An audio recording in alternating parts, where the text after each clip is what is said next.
یا علی مدد میرے پیارے دوستو، ایسوٹیرک اسٹڈی سرکل میں ایک بار پھر خوش آمدید۔ آج ہم ایک ایسے لمحے کی تابندگی میں جمع ہوئے ہیں جو کسی دوسرے سے مختلف ہے، مولانا شاہ رحیم الحسینی حاضر امام کا تخت نشینی فرمان۔ یہ صرف ایک تاریخی سنگ میل نہیں ہے، جی نہیں، بلکہ ایک روحانی پردہ کشائی ہے، ایک ایسا فرمان جو روح کے سفر کے لیے آپ کہیں ظاہری رہنمائی ظاہر اور باطنی حکمت دونوں پیش کرتا ہے۔ بالکل۔ ان روشن الفاظ میں امام ہمیں ہماری شناخت کا ایک ویژن عطا کرتے ہیں، ہمیں یاد دلاتے ہیں کہ حقیقی کامیابی ایمان اور عقل کو متحد کرنے میں ہے، علم کو نور کے طور پر اپنانے میں، تکثیریت اور ہمدردی کے ساتھ جینے میں، اور اپنے دلوں کو امامت کے نور میں لنگر انداز کرنے میں ہے۔ تو آج کی گفتگو میں ہم اس مبارک فرمان کی باطنی بصیرتوں پر ذرا گہرائی سے غور کریں گے، کوشش کریں گے کہ صرف دماغ سے نہ سمجھیں بلکہ اس کی روشنی کو روح میں گونجنے دیں۔ تو آئیے اس فرمان کے سمندر میں غوطہ زن ہوتے ہیں۔ شروع میں ہی امام کی دعائیں ہیں جماعت کے لیے اتحاد، روحانی روشنی، صحت، حفاظت۔ جی، مشکل کشائی۔ ہاں، مشکل کشائی، یہ محبت بھرا آغاز، یہ تو دل کو چھو لیتا ہے نا؟ یقیناً یقیناً۔ اور پھر فوراً ہی 50ویں امام کی حیثیت سے بیعت قبول کرنے کا اعلان اور حضرت علی سے امامت کے تسلسل کی توثیق، یہ تو ایک بہت بڑا لمحہ ہے۔ بہت بڑا۔ اور یہ بیعت، یہ عہد جو ہے، یہ صرف کوئی رسمی کاروائی نہیں ہے، باطنی طور پر اگر دیکھیں تو یہ اس ازلی عہد کی تجدید ہے۔ اچھا۔ جسے عہد الست کہتے ہیں، یعنی جب تمام روحوں نے عالم زر میں الوہیت سے اپنی وفاداری کا اقرار کیا تھا۔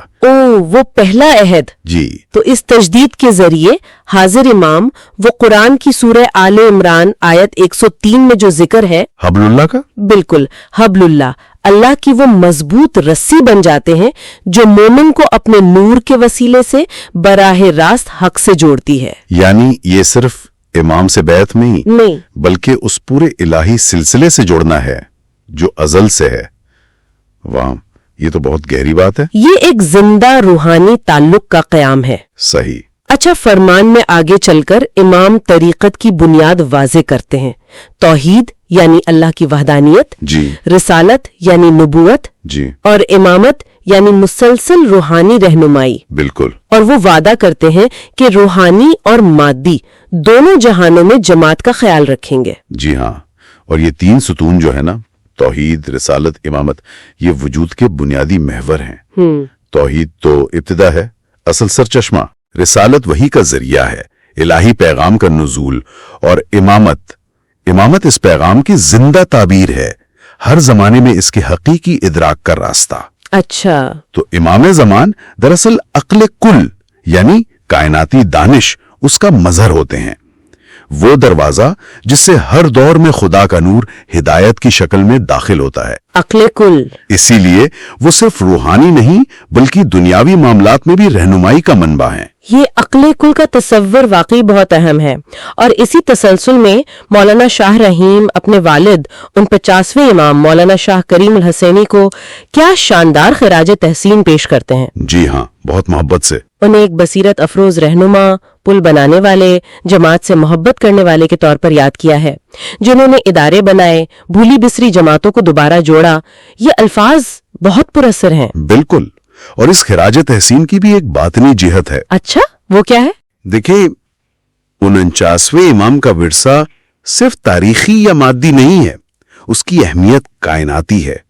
ان کے قائم کردہ ادارے وہ محض عمارتیں نہیں تھیں، وہ نور کی تعمیرات تھیں۔ نور کی تعمیرات، واہ۔ جی، اور ان کا دنیا بھر میں جماعتوں کو دوبارہ جوڑنا، یہ دراصل معرفت کے راستے پر جو روحیں روحانی طور پر غیر فعال تھیں یا سمجھیں سوئی ہوئی تھیں، ان کو بیدار کرنے کے مترادف تھا۔ یہ ایک عظیم روحانی بیداری کی لہر تھی جو انہوں نے شروع کی۔ یہ تو بہت خوبصورت تعبیر ہے۔ اچھا، فرمان میں پھر مقامات کا ذکر آتا ہے۔ لزبن کو امامت کی نشست برقرار رکھنے کا کہا گیا ہے، جی، اور اسوان جو فاطمی تاریخ سے جڑا ہے اسے 49ویں امام کی آخری آرام گاہ بنانے کا، وہاں ایک مقبرہ بھی تعمیر کیا جائے گا۔ ان مقامات کے انتخاب میں کیا حکمت ہو سکتی ہے؟ اس میں بھی ایک لطیف اشارہ ہے. لزبن جو ہے وہ ظاہری اختیار کی نمائندگی کرتا ہے، سیٹ آف اتھارٹی اسے کہتے ہیں. ٹھیک. جبکہ آسوان چونکہ تاریخ سے جڑا ہے اور ابدی سکون کی جگہ بن رہا ہے، وہ باطنی تسلسل اور روحانی وراثت کے مرکز کی علامت ہے. اچھا.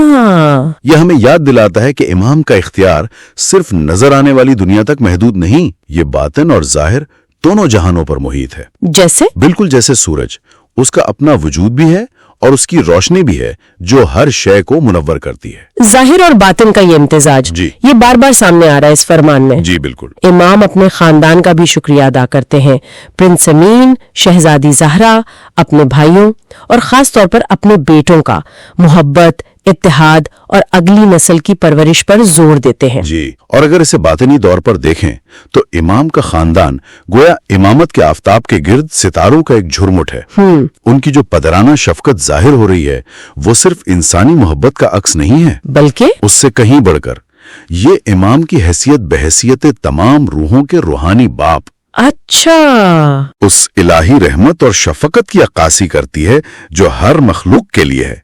یہ ایک وسیع تر روحانی خاندان کا تصور ہے. واہ. فرمان میں موجودہ دور کی جو عالمی اتھل پتھل ہے، بے چینی ہے، اس کا بھی اعتراف ہے. جی، حالات کا ذکر ہے. امام جماعت کو تعلیم، ٹیکنالوجی، زبانیں سیکھنے، جی ہاں، اور ایک دوسرے کی مدد کرنے کی تاکید کرتے ہیں.